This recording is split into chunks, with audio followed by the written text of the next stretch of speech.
I first saw her under the sickly orange haze of the industrial city, curled up against the cold steel wall of the abandoned transit hub. The air reeked of ozone and rust, and the faint hum of machinery vibrated through the floor.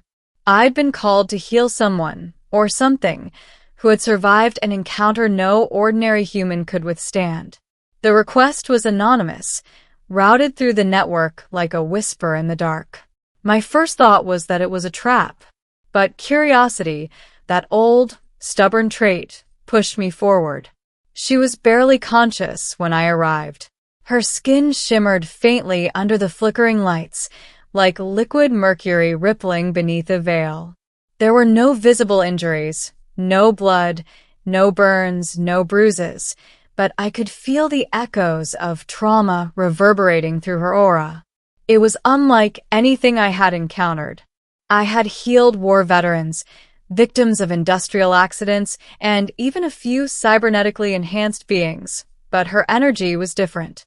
It was both fragile and infinite, a paradox I couldn't reconcile at first glance.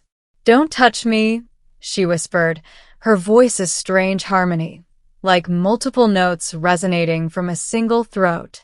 It made my skin crawl with a mixture of awe and fear. "I won't hurt you," I said gently. "I can help." She studied me for what felt like an eternity. Her eyes, vast and reflective, seemed to peer not just into my face but through the layers of my memory, examining my intent, my past, my fears. I realized then that I was not simply being watched, I was being evaluated. And finally, after what seemed like hours but may have been minutes, she nodded. The subtle, almost imperceptible tilt of her head was an invitation, a fragile truce. I worked in silence, drawing on the techniques I had learned over decades of practice.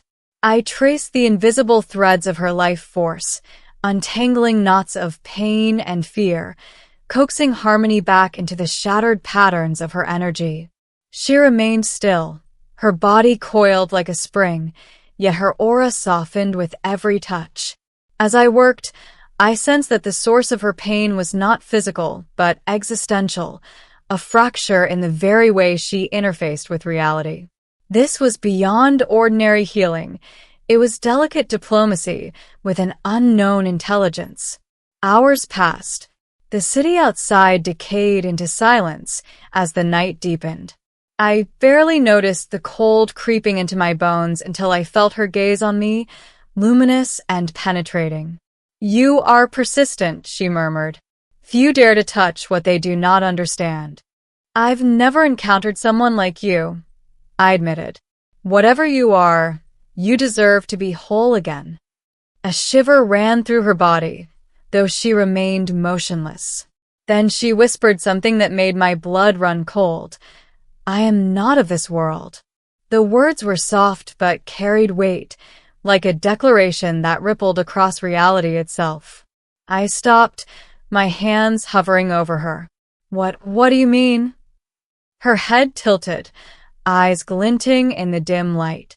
"I am a traveler between worlds. You have healed my body, but my essence, that is not bound to your comprehension.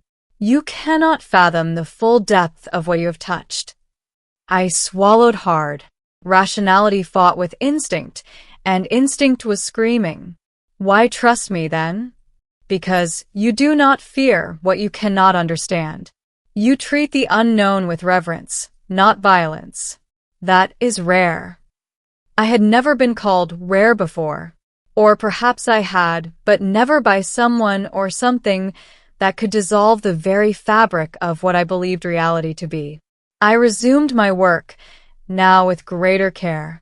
Each thread of her energy was a melody in a symphony I could not hear, yet I followed the rhythm intuitively. As I healed, she began to speak more, her whispers weaving stories that defied logic. She spoke of worlds where gravity flowed sideways, where time curled in on itself like smoke, where beings existed in multiple dimensions simultaneously. Her memories were not human, They were a tapestry of infinite experiences compressed into a form I could barely grasp. "You are not human," I said finally. "But you understand humans." "I observe, I learn, I interact," she said. "But my purpose is complex. I came here seeking refuge, not companionship. Yet you have offered something I did not anticipate. Empathy." Empathy. The word struck me like a physical blow. I had given it freely, unknowingly, and it had broken barriers I had never intended to breach. As dawn approached, a strange peace settled over her. The shimmer in her skin faded, replaced by a faint luminescence that pulsed gently with each breath. She stretched, not like a human, but as if her form was flexing against constraints that were never meant to hold her. She turned to me fully, revealing a face that was both beautiful and alien, features unfamiliar yet somehow familiar in the corners of my memory. Her gaze lingered, intense and unsettling. "You have done what few could," she whispered. "I am whole again." I nodded, though my mind struggled to process what that meant. I had healed her body, perhaps her energy, but what about the knowledge of what she truly was? Could I bear it? "I need to return," she continued, almost apologetically, "to worlds that you cannot imagine. My presence here, it has consequences you cannot yet comprehend." I felt a pang of loss. Somehow, despite the alien strangeness, I had grown attached, not to her form, but to the profound mystery of her existence. "Will I ever see you again?" I asked. Her smile was fleeting, like a comet streaking across the sky. "Perhaps. But only when the universe deems it necessary. Your path and mine, they are intertwined in ways you do not yet understand." Before I could respond, she raised a hand. In it, a small orb of light shimmered, projecting a cascade of images, stars being born and dying, civilizations rising and falling, beings of indescribable forms interacting in patterns both beautiful and terrifying. My mind reeled. I could not process it all, but I understood one thing clearly. Her world, her reality, was vast beyond measure, and I had merely brushed against its edge. Then she stepped back and vanished, leaving only the faintest trace of light, like a residue of brilliance on the walls.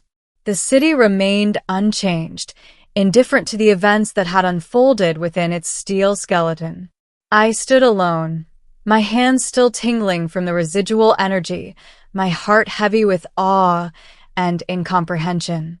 Days passed, but I could not shake the memory of her whispers. Each night, I would dream of impossible landscapes, of beings whose very forms challenged physics, and always, she was there, observing, guiding, yet untouchable. I began to notice subtle changes in myself. My perception of time shifted, my senses felt sharper, and occasionally, I would catch glimpses of patterns in reality that others could not see. I realized, slowly, that a fragment of her essence remained within me, a lingering gift, or perhaps a responsibility. Weeks later, I received a message. No sender, no origin, just a series of symbols that rearranged themselves into a coherent phrase. "You have healed more than my body. You have opened a doorway. Use it wisely." I understood then that our encounter was not merely accidental. It had been orchestrated by forces beyond comprehension, yet guided by intention. She had chosen me, not just as a healer, but as a participant in something far greater than I could have imagined. Years passed. The memory of her remained vivid, etched into the deepest recesses of my mind.